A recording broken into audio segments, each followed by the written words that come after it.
Alright, first officer, welcome to Fort Drum, New York. I'm sure you've been loving the weather we've been having here lately. My name is CW2 Seth Whittick.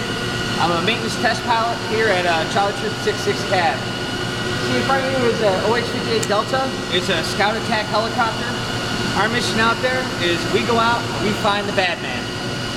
We work directly in hand with ground forces that are on the ground and with, as we call Big Brother, the Apache out there.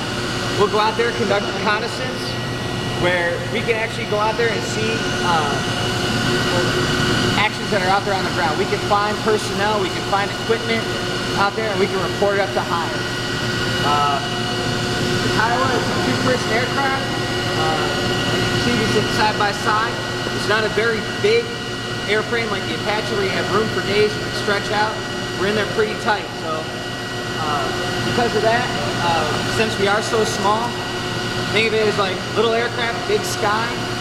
You know, it's a lot harder for the bad man to try to hit us when we're out there though. We're a lot more of an agile aircraft. So because of that, they have a hard time trying to keep sight on us.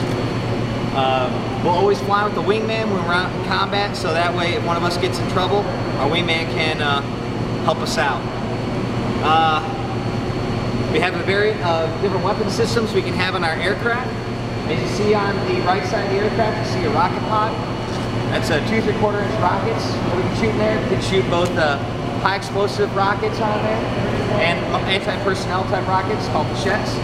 On the other side, you'll see a 50 cal machine gun. We're also capable of having a Hellfire, which is a laser guided anti-tank style missile. The big ball that you see on top is called the MMS, Mass Mounted Sight. That allows us to do all of our reconnaissance when we're not doing it with our eyeballs.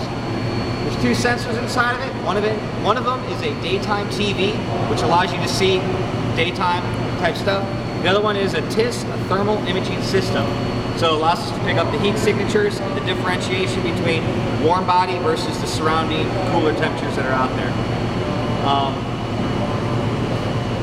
We are able to talk on multiple sets of radios, so at the same time we can be talking to ground forces, we talk to our wingman, talking to the controlling towers that are out in the area, that personnel out there, fast moving jets, we can all be talking to them all at the same time. So at any given time, we can have a myriad of radios going off in your head and trying to decipher who's on what channel, who is talking where, I gotta respond to him.